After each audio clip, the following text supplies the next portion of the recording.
Alex here with a legal nuts and bolts video on communicating with an attorney. I'm not talking about communicating with your own attorney.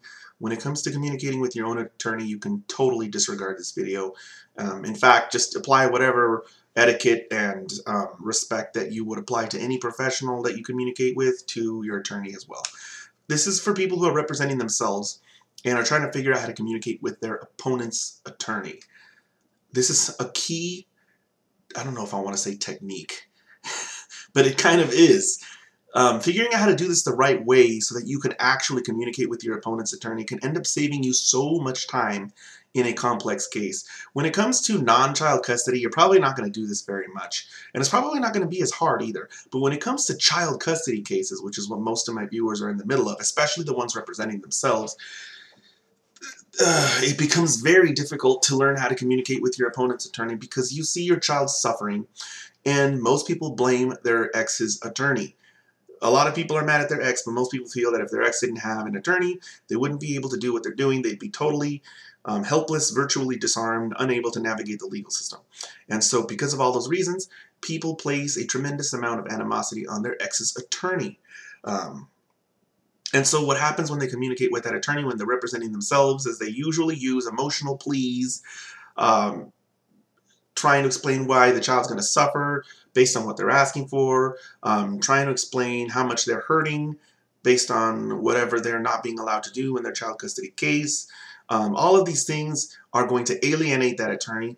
Most attorneys hate dealing with proper person litigants, self-represented people, because they don't understand the role of that attorney. And I need to stop at this point and say something before I continue. What I'm about to say is not my opinion as to how I think the system should work. What I'm about to say is how the system does work. I don't agree with it. I'm not saying that it's the best way. I'm not advocating it. It's not my personal opinion. This is just an observation that I made over the course of 8 years of representing myself. This is just the way it works. It doesn't mean it's okay. It doesn't mean we can't do something about it. It doesn't mean there's not ways to fight it and shouldn't be fought. I just want to make it clear that this is not something that I think is a good thing. I'm just trying to tell my viewers this is how it is. Your opponent's attorney is basically your opponent's weapon. They're going to take whatever allegations your opponent makes and they're going to convert them into legal arguments. Their perspective of what's best for the child is what their client says is best for the child.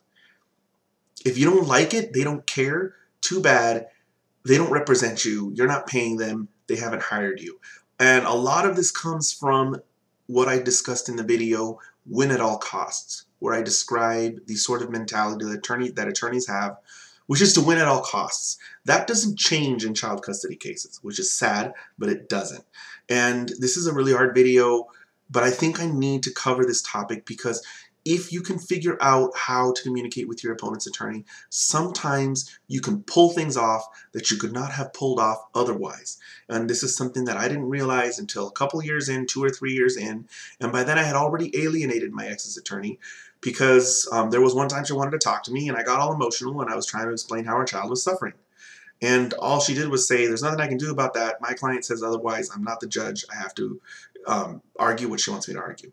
And we didn't talk for several years. And there were times when I think I could have resolved issues if she would have just opened up and allowed me to communicate with her.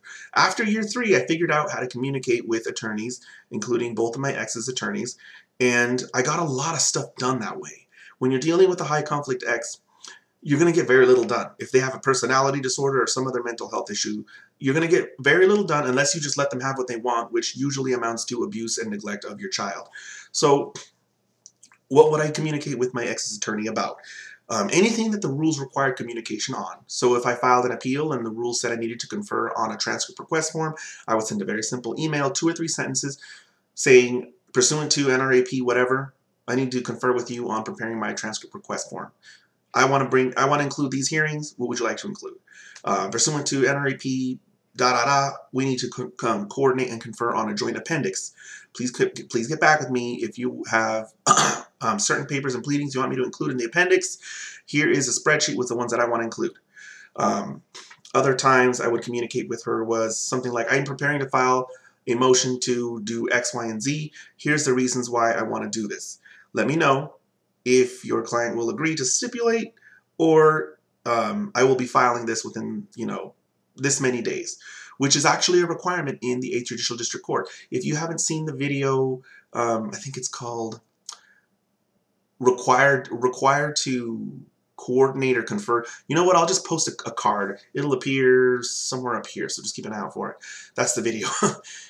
In other words, the way I communicate with my ex's attorney or my opponent's attorney is the way an attorney would communicate with another attorney. I kind of figured out I had to sort of split myself into two, the client version of me and the attorney version of me. And as much as I'd like to appeal to their emotion and get them on my side and get them to fire their client and tell them how much of a nut they are, that's not what they're there for. That's not their role. They don't care. And it sounds awful, but I was actually able to get a lot done when I began to figure this out.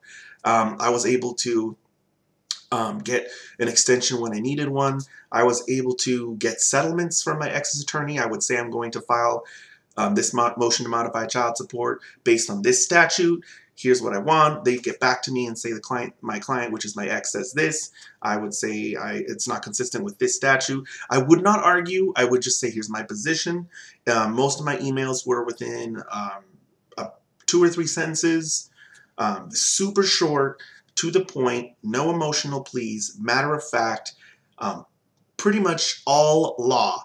And I got things done that way. It was, and I also had a situation at a hearing where my ex's attorney even told the judge that I was very cooperative and communicative, which many people don't see any value in. Most people think if you're fighting your opponent, you should just fight dirty, fight fire with fire, which I have a video on, and pull out anything that you can to win.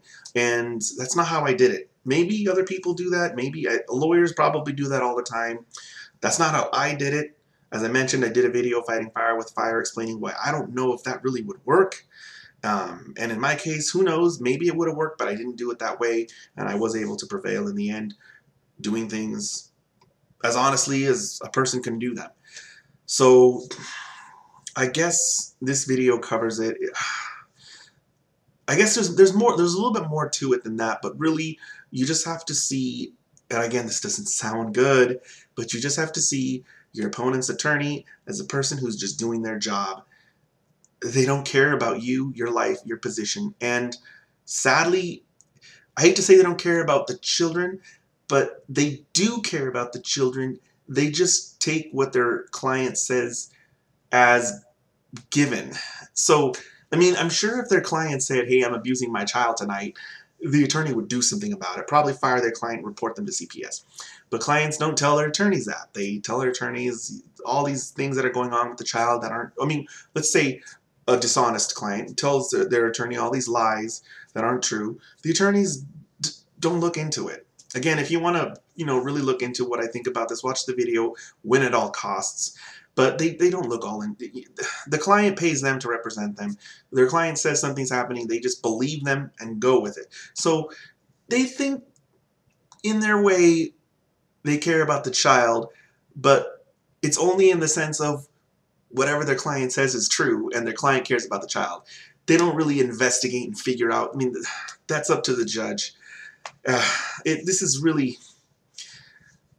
It's almost as bad as my other 2 videos on this similar topics, settlers versus litigators, and the one that I've already mentioned, which is Win at All Costs. But anyway, I don't know what else there is to say about this. It just had to be said. I just have to publish a video on it so people kind of get into it as quickly as possible and don't take as long as I did to figure it out. With that, I will see you guys next time.